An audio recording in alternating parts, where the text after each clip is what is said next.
Ya, seguimos nuestro curso de los vicios. Y tenemos por delante el desorden de la asedia, que se llama. ¿Ya?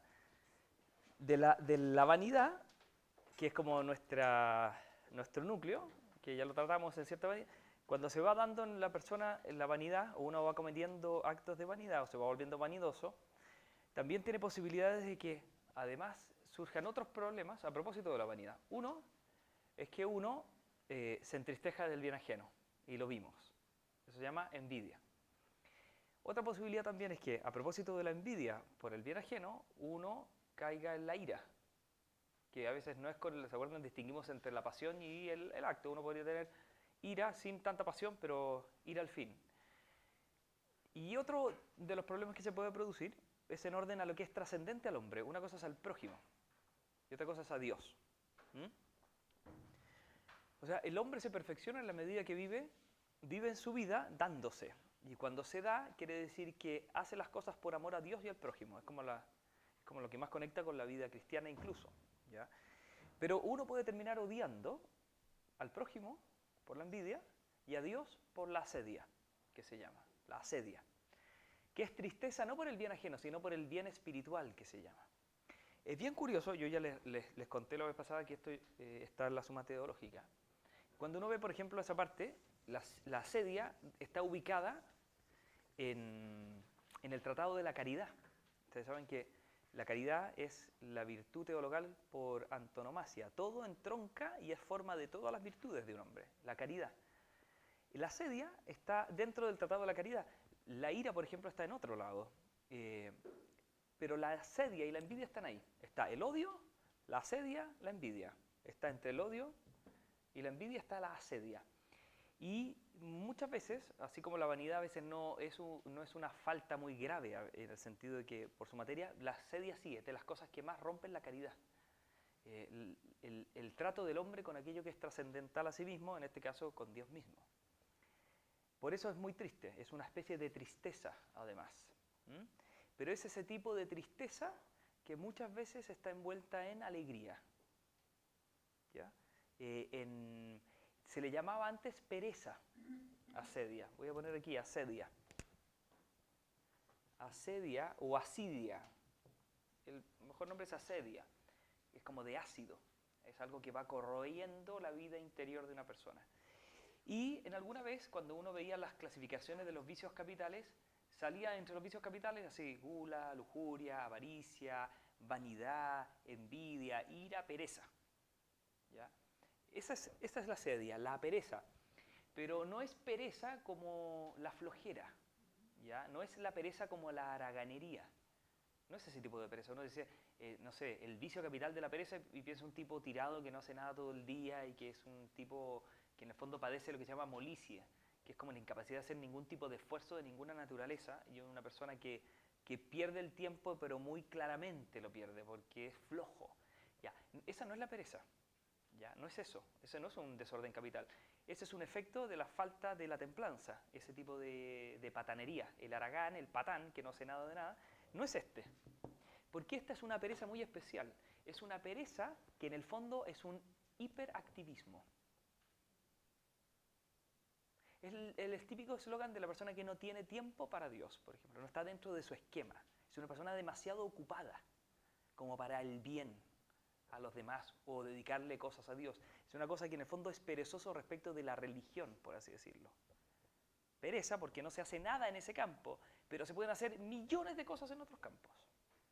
O sea, el signo de la pérdida de la vida espiritual, y eso pasa en las congregaciones religiosas, también en la vida de alguien que quiere vivir en su religión, es que esto es el activismo. El activismo es esto, asedia, que es un cúmulo de actividades que en el fondo no tienen la raíz o el vínculo que deberían tener con la vida espiritual cultivada. Es un hacer por hacer, es un montón de cosas. ¿Ya? Por eso se le llama también pereza activa. La pereza activa. Es bien interesante.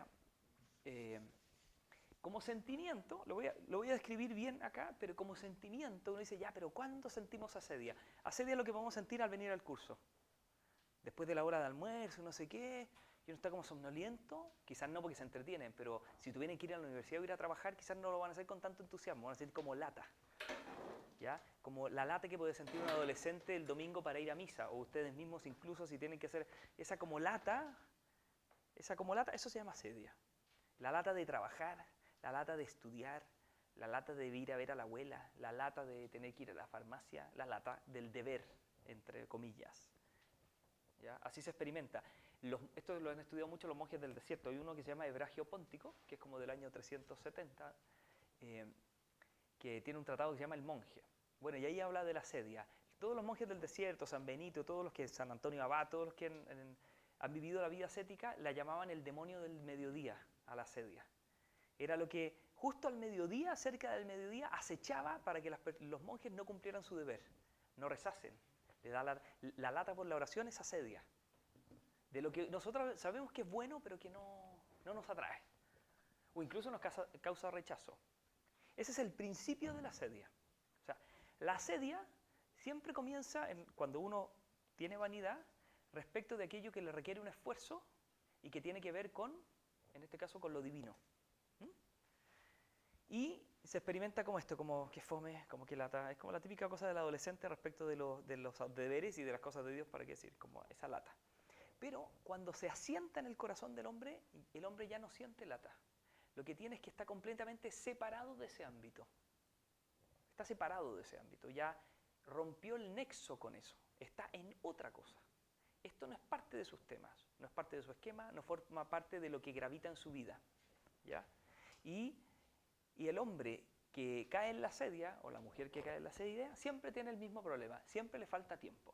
Para ese tipo de cosas siempre no hay tiempo, no tiene tiempo. Es una persona copada. Porque cuando la asedia se instala en el corazón del hombre, se instala de una manera muy curiosa y es interesante verlo en las culturas contemporáneas. En el hombre se instala con lo que se llama la divagación de la mente,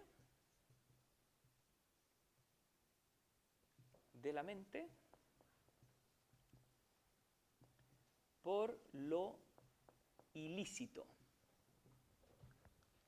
¿Ya? Voy a explicar esto. Divagación de la mente por lo ilícito. Nosotros tenemos inteligencia, tenemos mente, capacidad de conocer. ¿Qué quiere decir divagación de la mente por lo ilícito? Es que esa capacidad de conocer, de enterarse, divaga. Dispersión. Muchos temas. Y en esos temas, a veces ilícitos, o sea, a veces malos. A veces se llaman ilícitas las cosas porque no son lo que uno tiene que hacer en un momento. Por ejemplo, uno tiene el deber de estudiar y justo ahí se le ocurre revisar el mail. Tiene que ponerse a hacer el informe y justo ahí quiere saber qué pasó con las divisas en no sé a dónde, que no tiene nada que ver. ¿Me entiendes? Es como que yo tengo que hacer algo, la mente debiera estar puesta en eso, la atención puesta en eso, pero se va hacia otra cosa que aunque sea buena, es ilícita porque en el fondo nos hace distraernos de aquello de lo que deberíamos estar enfocados. Eso es divagación de la mente por lo ilícito. ¿Se entiende? A veces es algo francamente malo. Si una persona ve pornografía, ese tipo de cosas, claro, está divagando la mente por algo ilícito. Pero a veces no es eso, está viendo el diario, está viendo noticias en internet, está revisando los mails, está respondiendo WhatsApp pendientes. Puede estar en cosas buenas, pero que se transforman en divagaciones porque nos sacan de lo que deberíamos estar atentos. ¿Me entienden? Eso es divagación de la mente por lo ilícito. Y el primer efecto de la divagación de la mente por lo ilícito es lo que se llama la curiosidad. ¿Qué es la curiosidad? Todos los hombres tenemos deseo natural de saber. Todos queremos saber. ¿Ya? Por eso la curiosidad nunca es el deseo de saber. Nunca, porque eso es el deseo natural. Se llama curiosidad a la tendencia de querer saber lo que no es pertinente. Eso es el curioso. El curioso no es el que tiene deseos investigativos y de saber, eso lo tenemos todos. Por eso si a eso le llamamos curiosidad, eso está bien, porque esa es la inclinación natural del hombre a saber. Pero estrictamente curiosidad se llama al deseo de saber eso que no es pertinente, que no corresponde. Como por ejemplo, querer saber si me contestaron el mail cuando lo que yo tengo que hacer es responderle a mi jefe. O hacer esto que me da lata, que es un informe. Entonces ahí yo tengo deseo de saber no sé, ¿cómo está el partido de Chile? Eso es divagación de la mente por lo ilícito. ¿Se fijan? Es curiosidad porque yo en el fondo lo que debería ocupar mi mente es en esto, no estar curioseando, no estar inmiscuyéndome en otras cosas o enterándome de montones de cosas. Esto es muy entretenido, la curiosidad. La curiosidad puede ser sensible o intelectual. Nosotros conocemos sensiblemente por los sentidos y conocemos intelectualmente cuando pensamos en las cosas. Leemos un libro, escuchamos a un autor, venimos a un curso. Esto es algo que es intelectual, que se apoya en nuestros sentidos, ¿sí? ¿Cuándo hay curiosidad sensible y curiosidad intelectual? Por ejemplo, curiosidad sensible es la asistencia exagerada a espectáculos, la tendencia necesaria a estar siempre divirtiéndose por cosas. Es como típico del hombre o la mujer sensiblemente curioso. Está siempre preocupado de lo espectáculo, del espectáculo, asistencia a espectáculos, la diversión, es como todo un tema. Y lo otro es que se da curiosidad sensible cuando estamos constantemente intentando conocer los defectos ajenos para fustigarlos. El deseo de estar enterándose de los demás, pero sobre todo de los como faltas de los demás. Y además para denunciarlos. Es como típico de la curiosidad sensible. Estar mucho más atento al error ajeno que al propio, que es lo típico. Y la necesidad de estar como distrayéndose, como la necesidad constante de estar descansándose, de sacándose gravedad. Eso por los espectáculos. La intelectual, por otra parte, se manifiesta en que uno a veces se preocupa de aprender de personas que no debería. Tener malos maestros, malos profesores, malos gurús, por así decirlo, aprender de que uno no debería, escuchar e incorporar a aquel a quien no debería hacerle caso. Eso es curiosidad intelectual. Pero ¿y por qué yo no puedo saber? ¿Y por qué yo no puedo? Es la típica cosa de querer ponerse al alero de un mal árbol. Es típico de la curiosidad intelectual. O saber un montón de cosas, montones de cosas que no están articuladas en una verdad más general. Por ejemplo, la persona demasiado culta, pero que en el fondo no tiene una síntesis de las cosas. No, tiene datos, maneja datos, fechas, cuestiones, pero no tiene una visión ordenada de las cosas. Es como una persona muy enciclopédica. Eso siempre es curiosidad intelectual. La persona que tiene es como enciclopedista. Sabe de todo, pero no está articulado, no está jerarquizado. Esto no sabe decir qué cosa es más importante, desde dónde se ordena todo. Eso siempre es curiosidad intelectual. Hay que cuidarlo en la educación, porque a veces la educación es eso, vuelve curiosos a las personas, porque en el fondo las hace incultas, aunque saben mucho, porque ser culto es saber de qué va todo, qué es lo importante de todo, desde dónde se ordena todo. Eso es curiosidad intelectual. O cuando uno se dedica a aprender o saber cosas que son secundarias, descuidando las importantes. Saber mucho de economía, no tener idea de la señora. Saber mucho de arquitectura, no saber nada de los hijos. Saber mucho de filosofía y no tener idea en qué está de las necesidades de su papá. No sé, como que sabe y por ese saber descuida algo que es más principal. Eso también es curiosidad intelectual. Bueno, verán cómo estamos cayendo siempre en esto. O sea, uno dice, estamos como... Y lo otro es cuando todo el saber, y esto es lo más penoso de todo, no nos ayuda a elevarnos a aquel que es la verdad de todo. Cuando el saber científico, no sé, vuelve una persona atea, por ejemplo. O sea, no ha sido capaz de descubrir en el orden de la naturaleza una inteligencia ordenadora. Es decir, todo saber debería ayudarnos a elevar nuestra mirada. No a ensimismarnos, a elevarnos. Eso también es curiosidad. El querer saber, por poder, por engreírse, por mostrarse.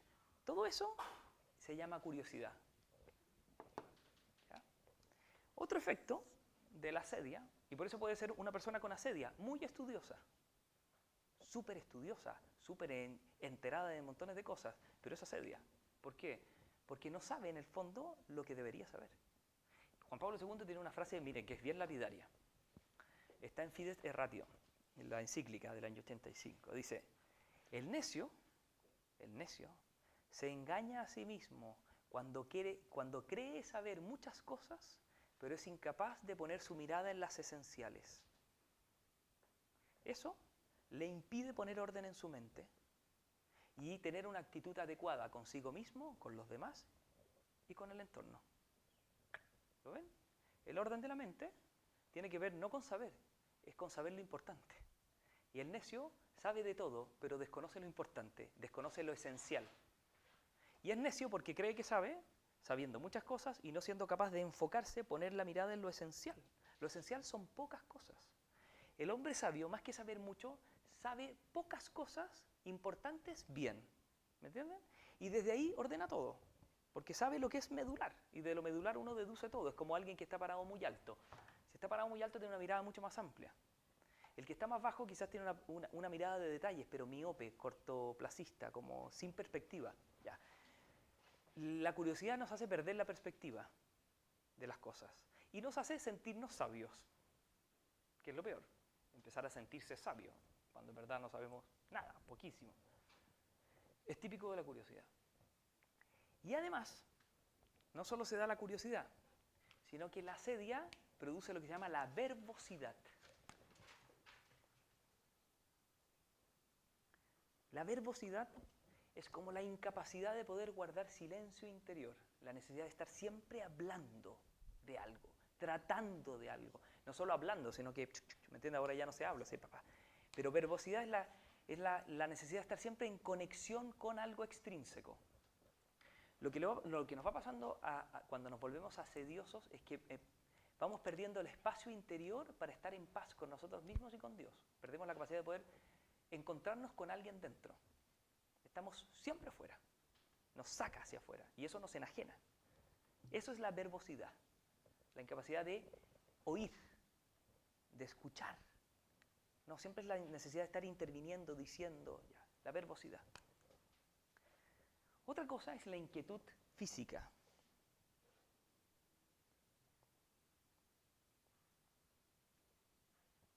La necesidad imperiosa del deporte, de botar energía, inquietud, dando bote de un lado a otro. Hoy día uno lo ve en los jóvenes que no pueden estar en un lugar quietos una noche. Pasan por 10 lados en una noche. ¡Pah, pah!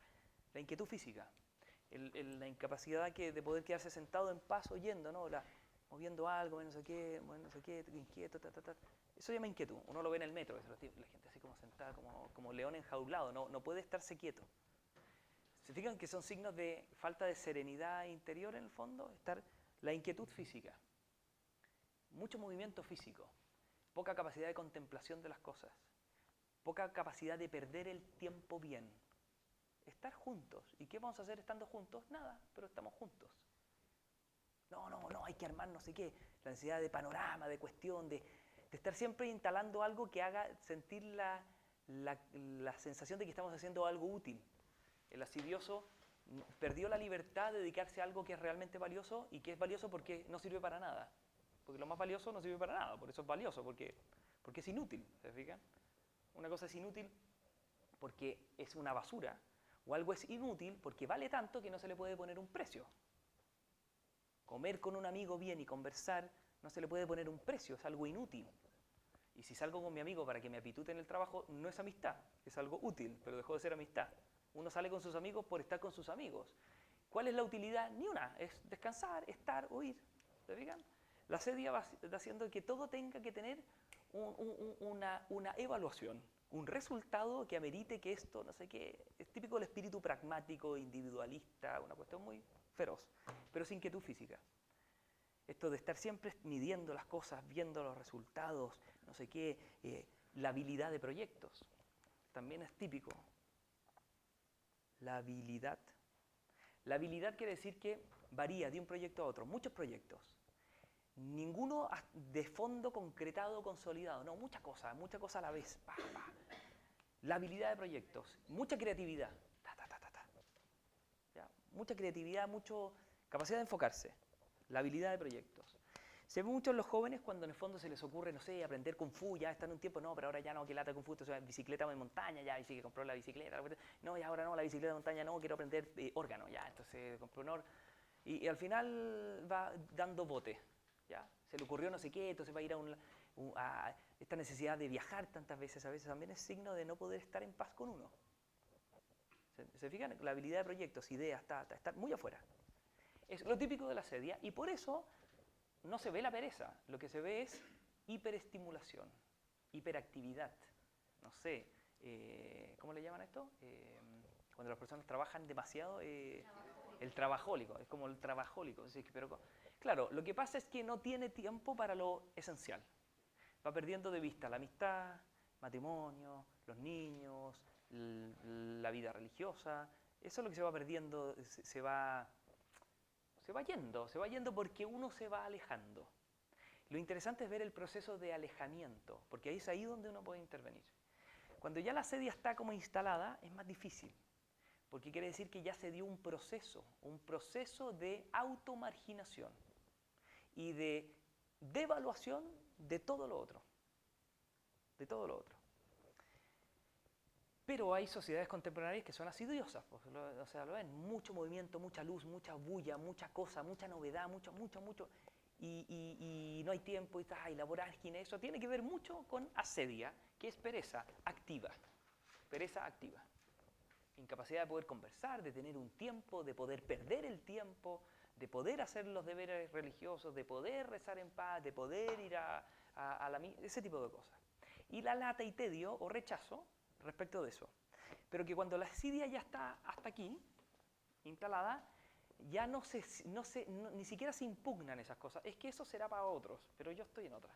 Y hay como una suerte como de devaluación de eso. Pero tampoco hay rabia. Hubo rabia antes. Lo que pasa es que cuando se instala la asidia uno ya cortó.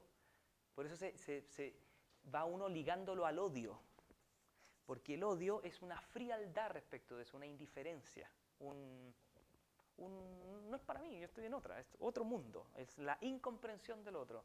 Y como hay incomprensión, no hay ningún tipo de vínculo ni posibilidad de acercamiento, es como, eso se llama odio, que no es odio, porque eso es más bien ira, ¿se acuerdan? Pero eso pasa antes. Una persona que está así, cuando uno se pone así, es porque pasó por esa rabia. Yo te voy a mostrar cómo.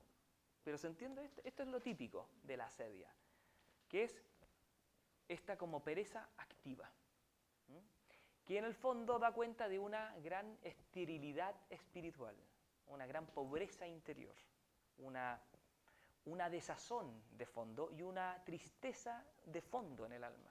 O sea, cuando una persona está así, en el fondo tiene una tristeza. ¿Conoce la historia de Garrick, no? ¿De qué? ¿De Garrick? ¿No conoce la historia de Garrick? Ah, esta es muy buena. Mire. Garrick, esto es de Juan de Dios Pesa. A ver si me acuerdo. Viendo a Garrick, actor de la Inglaterra, el pueblo al aplaudirlo le decía: eres el más gracioso de la tierra y el más feliz. Y el cómico reía. Víctima del splint, el splint es una palabra inglesa que no tiene traducción. Es como una depresión tan grande que no se puede decir ni siquiera depresión, porque es peor que eso, es como una desolación completa. El splint. Víctima del splint, los altos lores, en sus noches más negras y pesadas, iban a ver al rey de los actores y cambiaban su spleen en carcajadas. Una vez, ante un médico famoso, llegóse un hombre de mirar sombrío. Sufro, le dijo, un mal tan espantoso como esta palidez del rostro mío. Nada me causa encanto ni atractivo. No me importa mi nombre ni mi suerte. En un eterno splint muriendo vivo, y es mi única pasión la de la muerte. Viajad y os distraeréis. Tanto he viajado. Lecturas buscad. Tanto he leído. ¿Qué os ame una mujer, si soy amado? Un título adquirid. Noble he nacido. Pobre seréis quizás. Tengo riquezas. ¿De lisonja gustáis? Tantas escucho. ¿De vuestra vida actual tenéis testigos? Sí. Mas no dejo que me impongan yugos. Yo les llamo los muertos mis amigos y les llamo los vivos mis verdugos. Me deja, agregó el médico, perplejo vuestro mal. Mas no debo acobardaros. Tomad hoy por receta este consejo. Solo viendo a Garrick podéis curaros. ¿A Garrick? Oh sí, a Garrick, la más remisa y austera sociedad lo busca ansiosa. Todo aquel que lo ve muere de risa. Tiene una gracia artística asombrosa. ¿Y a mí me hará reír? Oh sí, os lo juro, él sí, nadie más que él. ¿Mas qué os inquieta? Así dijo el enfermo, no me curo, yo soy Garrick. Cambiadme la receta. ¿Cuántos hay que cansados de la vida, enfermos de temor, muertos de tedio, hacen reír como el actor suicida, sin encontrar para su mal remedio. ¿O cuántas veces al reír se llora? Nadie lo alegre de la risa fíe, porque los seres que el dolor devora, el alma llora cuando el rostro ríe. Si huye la fe, si se acaba la calma, si solo brojo en nuestra planta pisa, lanza a la faz de la tempestad del alma un relámpago triste, la sonrisa. El carnaval del mundo engaña tanto que las vidas son breves mascaradas. Aquí aprendemos a llorar con llanto, a reír con llanto y también a llorar con carcajadas. Está buena, ¿no? Sí, pues. Es el Garrick. Pero ven, es eso. Pero ven, es como y en el fondo una profunda tristeza. Cuando me refiero a una profunda tristeza es como algo, además, sumamente íntimo. O sea, que al final da vergüenza hasta como reconocerlo. Esto se llama asedia. No sé si lo que le pasaba a Garrick era eso, pero sirve, uno muchas veces se ha sentido Garrick. O sea, ¿ha sentido Garrick alguna vez como escondiendo algo pero pareciendo contento? Bueno, pero imagínense esto instalado. Esto instalado en el fondo es bien trágico, porque además va minando aquello que es lo que responde más a la inclinación natural del hombre, que es al final la donación y la amistad, porque a uno le entrampa en una soledad egocéntrica, si ustedes quieren, porque esto va ligado a la vanidad, y al tener que estar sosteniendo una imagen, hoy día además la sociedad contemporánea lo cultiva, lo promueve, o sea, la curiosidad hoy día, ¿cómo uno se escapa de la curiosidad? Si está todos estos tipos de aparatos, o sea, no hay donde uno se puede instalar, a menos que esto lo bote así, lo tire a un pozo, para poder estar en paz. No es porque sea malo, porque es muy bueno, pero si hay curiosidad, no hay escapatoria para el curioso hoy día, no tiene casi escapatoria, y nos están invadiendo con cosas que nos sacan de lo importante, y nos arrastran. Hoy día socialmente eso está más complicado, pero la asedia es algo de la vida humana en general, y las sociedades hoy día lo reflejan. Muchas veces es un reflejo de esto. ¿Ya? El desdén. Es que el desdén va por aquí, va a aparecer. ¿Ya? Va a aparecer. ¿Cuál es el proceso? El proceso de la asedia. Es un proceso que parte con la desesperación. Uno se desespera. ¿Y de qué se desespera? Del bien espiritual. Eso es lo que el produce es desesperación, se desespera. ¿Qué quiere decir que le desespera? Que le parece que no es accesible a él, que no lo alcanza. ¿Qué bien espiritual? El que Dios propone, hacia los deberes de religión, por ejemplo, el tener que alcanzar la virtud, el tratar de crecer y dejar de ser el que es. O tristeza por lo que tiene, que es lo que le pasa al envidioso. El envidioso, como envidia el bien que tiene otro, deja de valorar el que Dios le dio. ¿Sí? Es como el tipo que en las lecturas de los últimos días que escondió el talento, escondió en un pañuelo. Vio que los otros tenían más, se desesperó de él mismo y no agradeció lo que él había recibido, lo escondió. ¿Ya? Muchas veces pasa eso, que uno deja de ver lo que ha recibido, no valora lo que ha recibido, que es muchísimo, muchísimo, muchísimo, muchísimo, por envidia de lo que otros logran, de lo que otros hacen, de lo que otros brillan. Eso se llama asedia, y es desesperación del bien de uno mismo, que no hace que de ahí uno vaya fructificando, no valora lo que ha recibido, envidia lo que otros tienen sin valorar lo propio. La desesperación. Lo voy a poner en el caso de un joven, que es más fácil, joven adolescente, que se desespera de las exigencias morales. Por eso hay que tener demasiado cuidado cómo se presenta la vida moral. Porque si uno, respecto del bien moral, hace que alguien se empiece a desesperar, lo que va a pasar es que se va a producir esto. Hay que tener mucho cuidado con las cosas de Dios, porque hay que hacerlas esperanzadoramente, no desesperanzadoramente. ¿Qué quiere decir? Que en el fondo, y por eso es tan importante el mensaje del cristianismo, la misericordia, Dios nos quiere así, no nos quiere así para que nos quedemos así, pero nos quiere así para hacernos crecer. Dios nos perdona 1000 veces, Dios nos quiere así, no está esperando que seamos algo para estar a la altura de Él, nunca lo somos, nos ama gratis. La gratuidad, la misericordia, desvanece la desesperación, pero el fariseísmo lo causa. Ya hay que tener cuidado, porque el voluntarismo lo causa. O sea, si el bien espiritual lo vamos a alcanzar por nuestras propias fuerzas, o lo que yo le muestro al joven es que esto se alcanza para que, viviendo como yo vivo, o sea, imitándome a mí, se va a producir la desesperación. Desesperar es decir que ya no espera. y ya no ama, ya no le atrae, empieza a perder el atractivo eso. Al principio tuvo atractivo, cuando se ve que no puede, que es exigente, que no logra, que no sé qué, que le critique, que lo ataque, que está acorralado, se empieza a producir la desesperación. Que es respecto del fin propuesto. Esto es el ejemplo mío, pasa de otras maneras, pero el ejemplo. El joven se empieza a desesperar de este padre que es así. ¿Qué le va a ocurrir? Que respecto del fin se va a desesperar. Y va a empezar el movimiento de huida, porque la desesperación está ligada a la tristeza, y el hombre no resiste mucho tiempo la tristeza sin delectación. Por eso le pasa esto. Porque en el fondo todo esto busca efímeras delectaciones para huir de la profunda tristeza. Eso es esto, por eso es tan triste lo de Garrick. Todo es para huir de sí mismo, es como, ya. Pero en el proceso de huida, para que al final termine en esto, pasa que el apetito rehuye el fin con la desesperación y empieza a rehuir los medios para alcanzar el fin. Los medios. Una cosa es el fin, por ejemplo, la gracia, la santidad. Cosas magníficas además, pero planteadas muy mal producen un problema. La santidad, la gracia, el auxilio divino, perfecto, se puede empezar a desesperar. Si se empieza a desesperar porque está muy mal planteado, se le va a producir el rehuir los medios para alcanzar el fin. Por ejemplo, ir a misa. Y se va a producir la pusilanimidad. ¿Qué es la pusilanimidad? Que aquello que se podría hacer con un poco de esfuerzo no es capaz de hacerlo. Siente que no es capaz de hacerlo con un poco de esfuerzo. Se pone pusilánime. Y la pusilanimidad, la actitud pusilánime, es decir, no a eso, no puedo eso, o sea, no solo no puedo el fin, no alcanzo el medio, se produce luego lo que se llama la indolencia por los preceptos. Porque los preceptos, lo mandado, la norma, se ordena a alcanzar el fin. Y se empieza a producir la indolencia de los preceptos.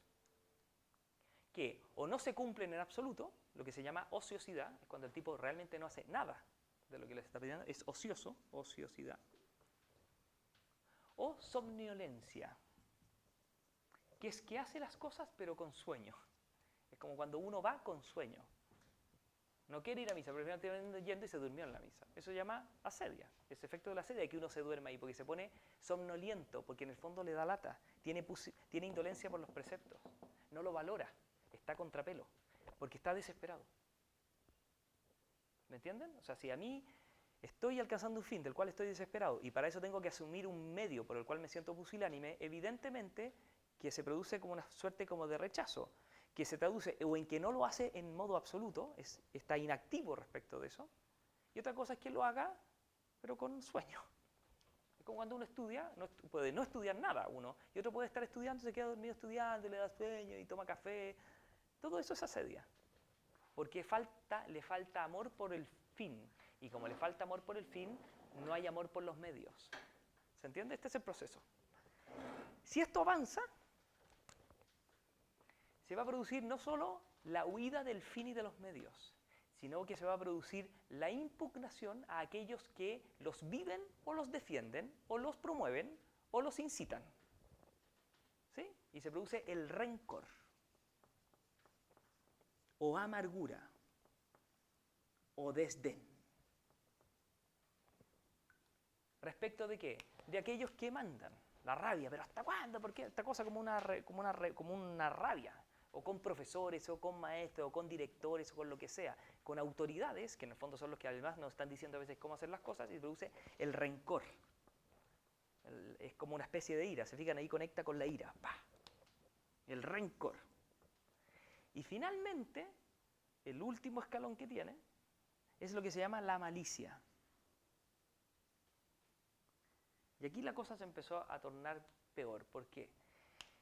Porque el que está desesperado todavía ve cierta bondad en el fin. Acuérdense que la desesperación siempre es por un bien, hacia un bien. Pero malicia quiere decir que ya no lo ve como un bien, lo ve ahora como un mal. Por eso aquí ya se dio toda la vuelta. Cuando se da la malicia, es que eso que tú propones ni siquiera es un bien. Eso es un mal. Por eso se da esta vuelta acá. Se va hacia los verdaderos bienes, o a lo que ve como verdaderos bienes. Pero una cosa es que le dé lata, por ejemplo, rezar o ir a misa. Otra cosa es que diga que eso es malo. que hace mal, que cauteriza la vida humana, de que restringe la libertad. No sé, ya está, ¿se fijan? Ya no es que es algo bueno, pero que yo me cuesta y me da lata, porque es fome el cura, qué sé yo. No, ahora esto ni siquiera lo veo como un bien para mí. Hay una frase antigua que dice que cuando se pierde la esperanza de un bien, ese bien se vuelve repelente. Esto hay que tener mucho cuidado, porque eso, la persona puede tener repelencia hacia ciertas cosas, repelencia a la matemática, repelencia a la química, repelencia al colegio, repelencia a la familia, repelencia. ¿Qué quiere decir repelencia? Que fue algo que en principio le atrajo, que fracasó sistemáticamente, que tiene conciencia de eso y no está dispuesto a seguir en eso. Y a eso ya le tiene harto. Entonces un tipo sale de la universidad y no lo contó a nadie, le fue mal todo el año y ahora en el fondo no quiere saber nada de números. El tipo que había entrado a estudiar ingeniería ahora lo único que quiere es casi cocina, no quiere ver un libro, no quiere ver... tiene repelencia, no puede entrar a la universidad, se pone nervioso. Bueno, y el primer día llegó así. El primer día estaba igual que todos, entusiasmado, no sé qué. ¿Y por qué llegó a esto de que ahora no quiere ni saber de eso? Es porque se desesperó del bien. Porque cuando uno se desespera de un bien, ese bien le termina causando repelencia. Esto es repelencia hacia esto. ¿Qué quiere decir repelencia? No que enoja, no que se critica, que refala. Eso es repelente. Cuando uno se pone repelente de mosquitos, el repelente no hace que el mosquito y se caiga y se electrocute o salga disparado, sino que hace que no llegue.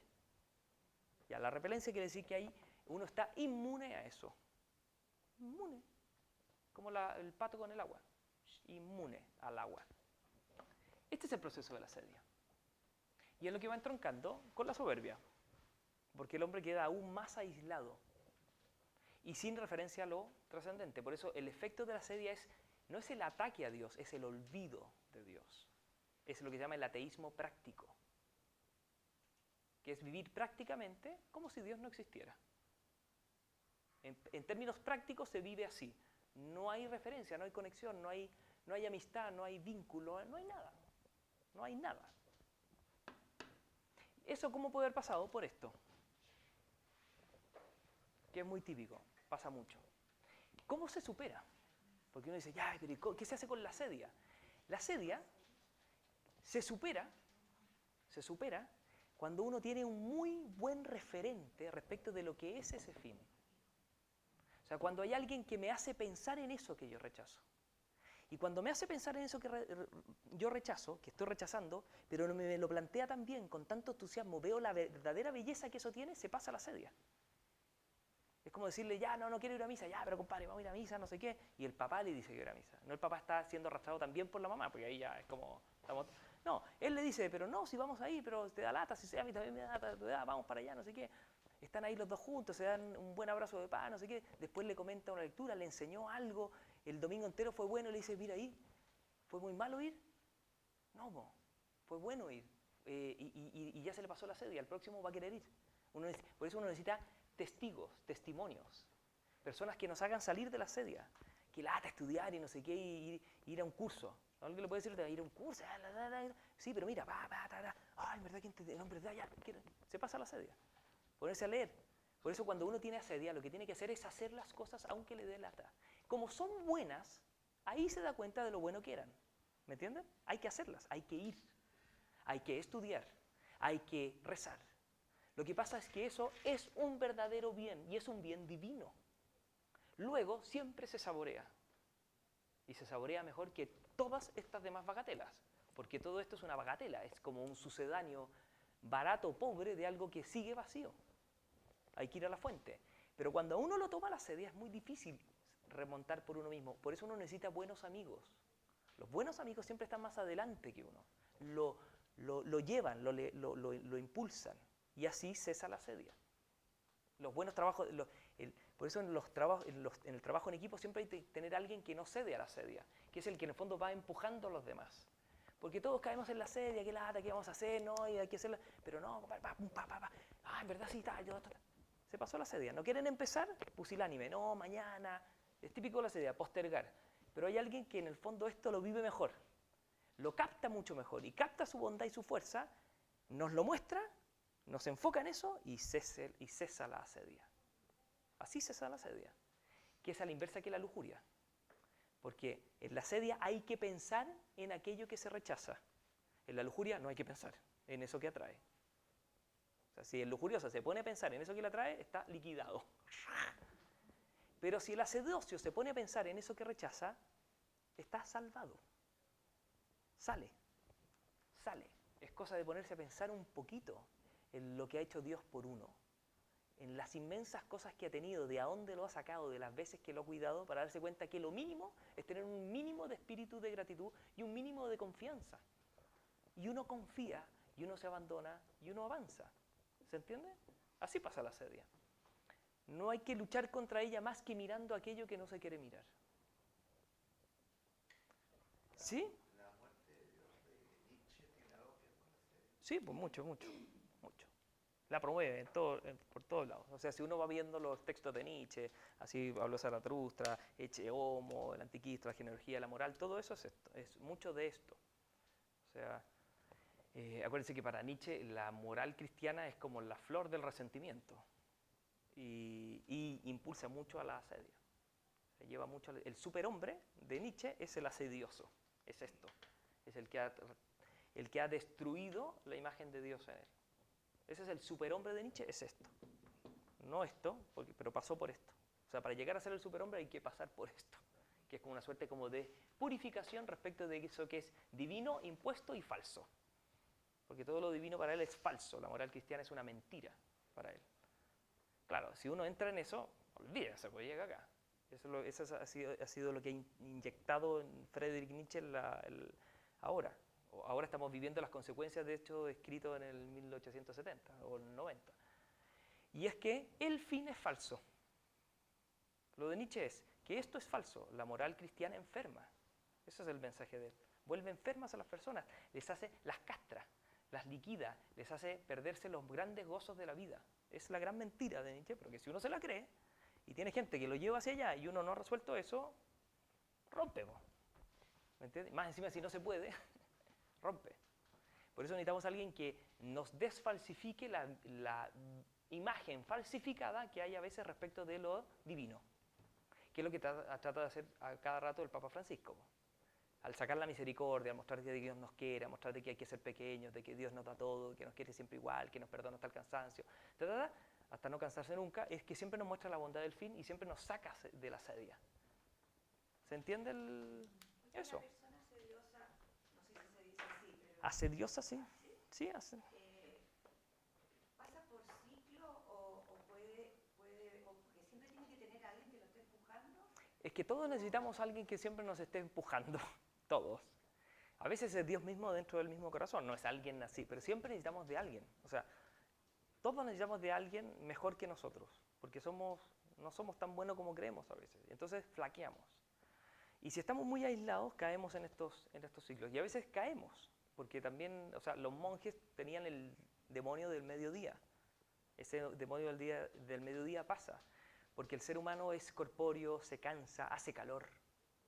¿Se fijan? Venir en un curso con este calor a venir con, no sé, 7 grados menos es otro mundo. Pero muchos por el calor podría decir, no, hoy día no voy, porque no, está como lánguido, no se pueden subir ni al auto. Podría ser por el calor. Entonces, necesitamos, o sea, caemos con facilidad en la asedia porque no somos meramente espirituales también. Hay muchos condicionantes físicos que hacen que a veces las cosas se nos hagan especialmente pesadas. No sé, como rezar después de un día de haber ido a la farmacia, no sé qué, los niños, y ahora aquí voy a rezar, lo único que quiero es como... ¿Me entienden? Entonces, se desprecia eso porque uno no le da. Pero si tiene a alguien al lado que lo apuntala, que lo ayuda, que lo hace junto, uno va saliendo de la asedia. Entonces, ¿podemos pasar por ciclos? Sí, yo creo que en un día pasamos varias veces. O sea, a veces nos sale fácil y a veces nos cuesta más. Cuando nos cuesta más es por esto.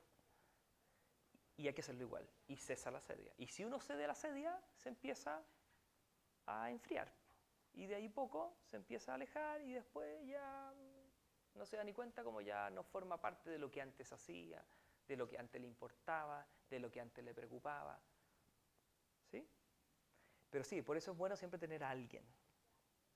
O sea, en el fondo amigos, y el marido y la familia, amigos, un director espiritual, un sacerdote, porque siempre necesitamos Acuérdense que la vanidad es algo que se va instalando muy fácilmente. Siempre la confesión ayuda a esto, pero qué decir, muchísimo, muchísimo, muchísimo, muchísimo. Porque No sé si no lo he entendido bien, ya, pero la sedia es respecto a las situaciones y a las cosas y a lo que tú haces, o puede ser también a las personas. es que hacia las personas se da cuando hay rencor. Por ejemplo, a ti, no sé, uno encuentra que es una estupidez ayudar al prójimo, por así decirlo, ir a ver a las abuelitas.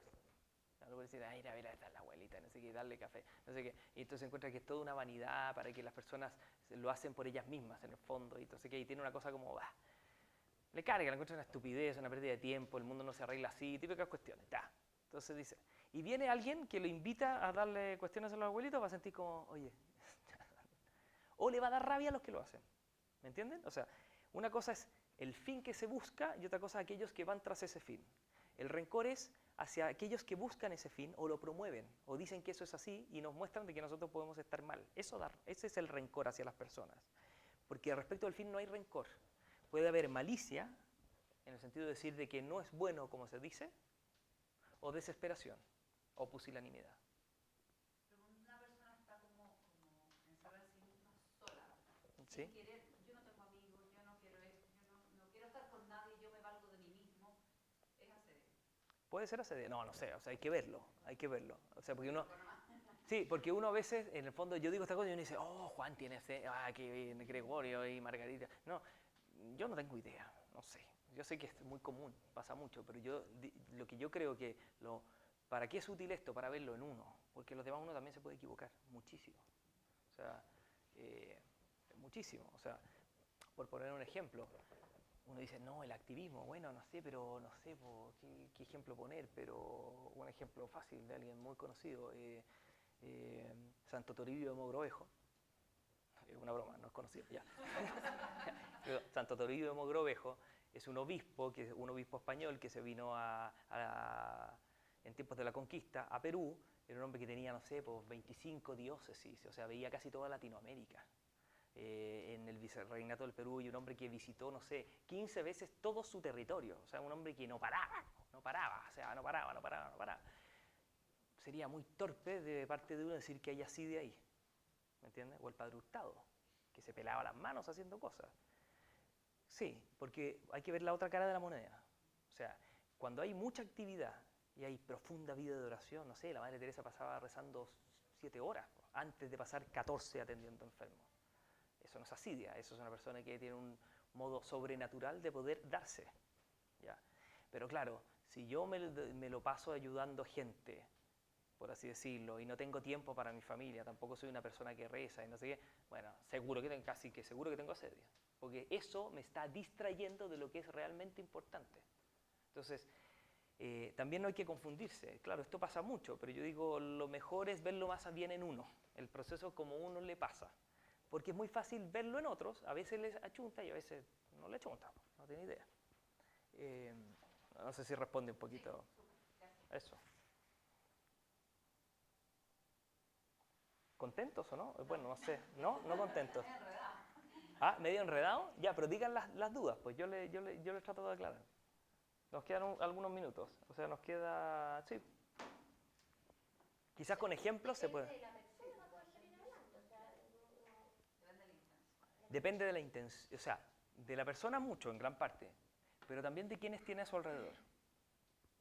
De quienes tiene a su alrededor y que en el fondo son buenos referentes y testigos respecto de eso. ¿Me entiende? Porque, no sé, yo puedo estar muy asidioso, haber hecho este proceso. En el fondo estoy triste. Puede ser que no lo reconozca, pero en el fondo estoy triste. Es como Carrick, todo el mundo pensaba que era... pero nunca lo había dicho, el tipo vivía solo. ¿Qué ocurre? Que todos los hombres tienen un deseo natural de vivir, de ser felices. Y ser feliz es estar en paz, es estar contento, es estar verdaderamente alegre. ¿Sí? Entonces el asidioso lo que necesita es un montón de gente que vive con lo que él aspira y que no tiene y que está aquí. Aquí. Esos son testigos. Un tipo que también tiene, no sé, familia, también tiene no sé qué, también está cansado, pero tiene, no sé, tiene una vida familiar feliz, contento, va superando sus problemas Y se pregunta, ¿y por qué él y yo no? ¿Qué tendrá él? Y después habla con él y se da cuenta que en el fondo el tipo reza, el tipo, no sé, es humilde, se confía en la providencia, habla harto con su señora y dice, bueno, chuta, a veces ¿qué es lo que me falta? Entonces, ¿me entienden? O sea, el bien es difusivo de sí mismo. O sea, cuando el asidioso necesita gente que padece lo que él padece, no en cuanto a la asedia, pero que tiene algo que le vitaliza la vida y que viene desde otro lado. Bueno, eso atrae, porque en el fondo este está infeliz, este nunca está contento. Entonces, si tiene gente que no está compitiendo con él, sino que lo quieren, lo quieren, lo quieren, lo quieren, y tienen todo esto, seguro que viene, seguro. Acuérdense que esta persona empieza a odiar. El odio quiere decir frialdad, se enfría. Acuérdense que el primer efecto del amor es el ablandamiento. Con una persona así no hay que criticar, no hay que estar... no, hay que quererla, quererla, quererla, quererla, quererla, quererla, quererla, quererla, quererla, quererla, quererla, quererla, quererla, quererla, y uno vivir lo que tiene que vivir, vivir lo que tiene que vivir, vivir lo que tiene y quererla, y quererla, y quererla, y quererla, y quererla, y se ablanda. Algunos antes, uno después, puede tomar como Santa Mónica 30 años con San Agustín, pero se logra. Créanme que siempre se logra. Siempre se logra. El amor es lo más fuerte. Nada vence el amor. Ahora, si es en el lecho de muerte, pues será en el lecho de muerte, uno habrá sufrido toda su vida, pero venció. Porque el tema es vencer, no sentir de que vencí. Y no ver de que yo lo convertí, ni que ahora... No, es el típico problema de uno como papá, que en el fondo uno quiere sentirse el salvador de sus hijos. Solo hay un salvador. Y un hijo de uno puede estar perdido siempre. El tema es que al final, al menos al final, vuelva. Y si uno puede servir un poquito a eso, de eso se trata.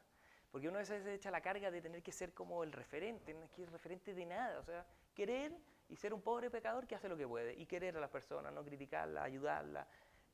Y el amor derrite todo, si es así. ¿Me entienden? Y esa es la esperanza. A toda prueba, a toda prueba.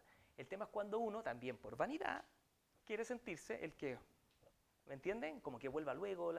No, la vida está llena de ese tipo de sufrimientos. El tema es que ¿quién gana al final? Ese es el que gana al final. Ya, entonces no hay que perder de vista el final. Y si yo no participé en eso y al final fue por otro, igual todo el bien que yo hago en mi vida, de modo misterioso, contribuye a eso. No hay nada que nosotros hagamos por amor a Dios que quede en nada. Es lo más fuerte del mundo, pero Dios aprovecha esas balas cuando quiere.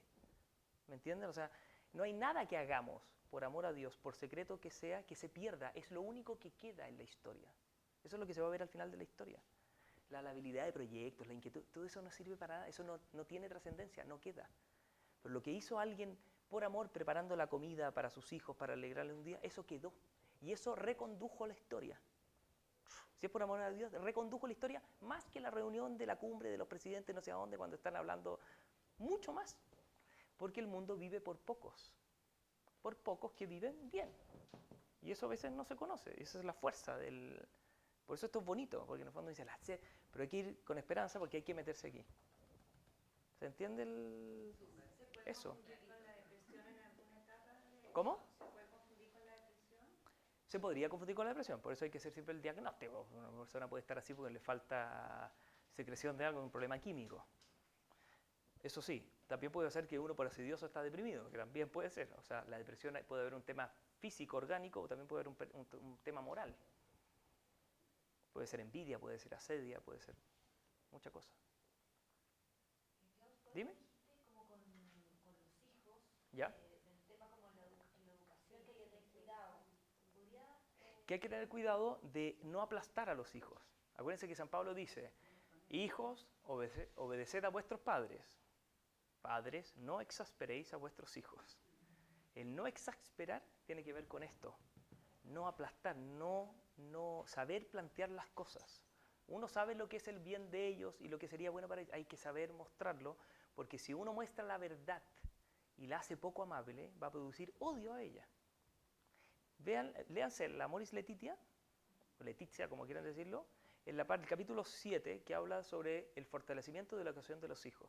Ahí el Papa habla de esto, el cuidado que tienen que tener los padres en el modo de enseñarle a los hijos, que tienen que ser fiables, tienen que mostrarse como dignos de confianza, tienen que tener coherencia, un montón de cosas.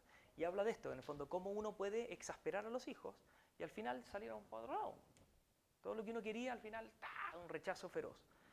¿Por qué? A veces no por culpa de uno también, porque la asedia es así. Uno puede tener a un santo al lado de padre. O sea, San Agustín tenía una madre que era santa. Santa. Santa Mónica, no es que fue al final, era una mujer santa. Y el tipo salió para otro lado. Porque es la libertad humana, ¿me entiendes? Tampoco es culpa de los padres. A veces es culpa de los padres, a veces no tienen ninguna culpa, son los mejores padres que podrían tener. Y los tipos los más asidiosos que podrían existir. ¿Qué es lo que necesitan? Que sus padres no se desesperen, no claudiquen. Porque él, por eso tiene esos padres. Porque si tuviera otros, imagínense en qué estaría. O sea, teniendo padres así, miren cómo está. Tuviera padres peores, ¿en qué estaría? Entonces los padres tienen que decir, bueno, paciencia, paciencia, confianza, tiempo, amor, amor, amor, resignación y cultivar la vida espiritual de uno y así se reconduce. ¿Me entienden? Entonces, pero hay que tener cuidado con la exasperación. ¿Cómo uno puede exasperar a sus hijos? O sea, cuando cae en voluntarismo, cuando hay un hipermoralismo de las cosas, o uno en el fondo es un supremo moral todo el rato, es insoportable. Se vuelve insoportable. Y eso es lo que hay que tener cuidado. Por eso el Papa, todo lo que... Lean, por ejemplo, el texto sobre la santidad. Gaudete et exultate, el último que escribió, que también, y ahí muestra qué es ser santo, y uno dice, chuta, me da la idea que yo tenía. El Papa Francisco, el último. La Amoris Laetitia, Amoris Laetitia, ¿se escribe así? Amoris, capítulo 7. Laetitia. Y la otra es Gaudete et exultate. Sobre la santidad. Esta es sobre la santidad y esta es sobre el amor en la familia. O sea, hay que leerlo, esto es súper bueno, precioso, precioso, precioso, precioso. Et exultate. Ya, y ahora sí que Gaudete et exultate. Ya, ¿nos vamos más contentos? Sí, pues, así como, ¡pah! Eso, con deseo de ser buenos padres y buenas madres.